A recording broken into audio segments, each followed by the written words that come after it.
More discouraging than the president's campaign speech, disguised as the State of the Union address, was the Republican response.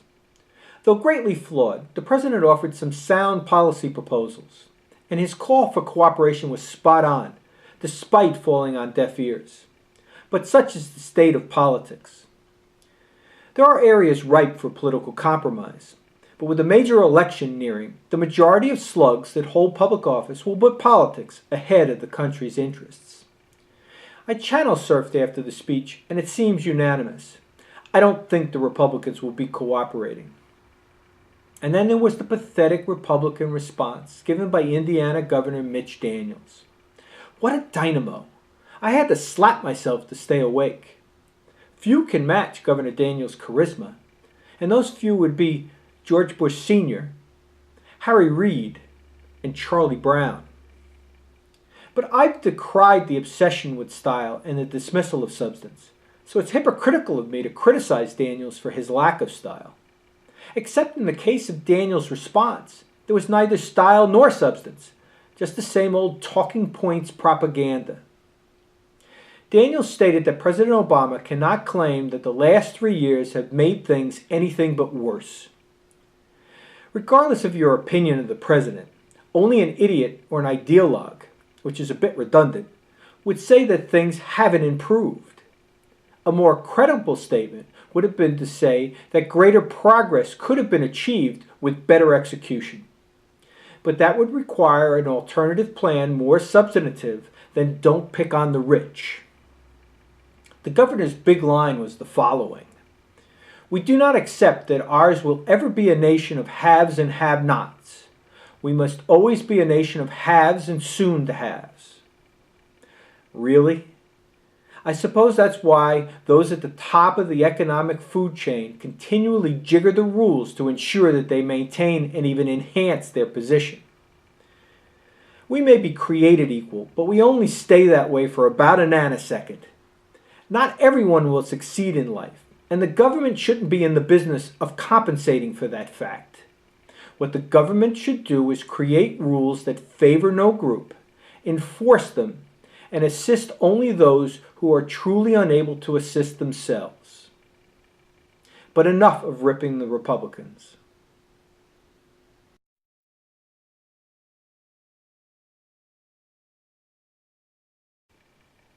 My comments for the president aren't nearly as harsh, which must mean I'm a Democrat, at least this week. That's hardly the case, but about a quarter of what the president proposed was encouraging, and that puts him ahead of the average politician by about a factor of 10. A highlight of the president's proposal was the all-of-the-above approach to energy. Well, all of the above except, evidently, the Keystone Pipeline. We should have gotten serious about eliminating our dependence on unfriendly oil sources decades ago. Leveraging our massive natural gas resources, a plan that Boone Pickens has been advocating for years, would be an excellent start. Everyone agrees the tax code needs a major overhaul, but the Buffett rule is a simplistic approach that doesn't address the core problem.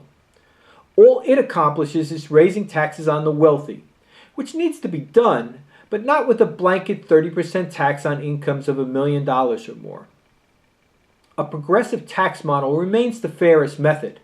The problem with our tax code isn't too many tax brackets, it's too many loopholes. Keep the concept of higher taxes on higher incomes. Just get rid of all the deductions.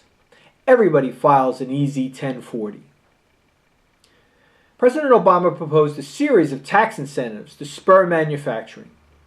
These included applying a minimum tax on overseas profits, offering a tax credit for moving expenses when companies move overseas plants back to the U.S., barring companies from deducting expenses associated with moving plants abroad, and reducing tax rates for manufacturers.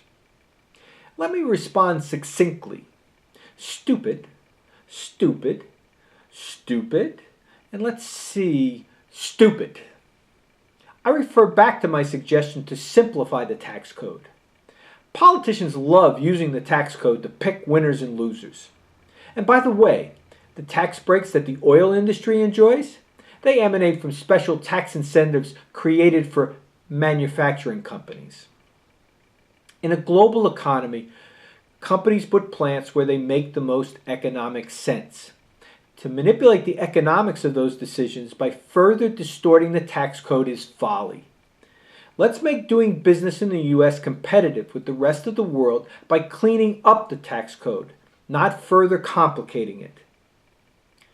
The president wants to reduce federal aid for colleges that raise tuition too high.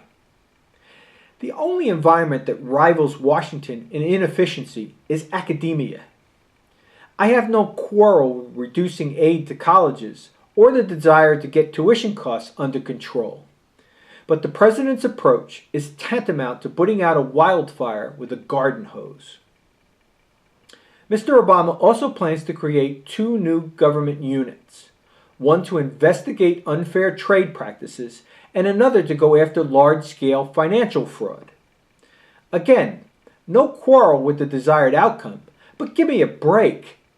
Why is it that the government's response to every problem is to throw more people at the problem?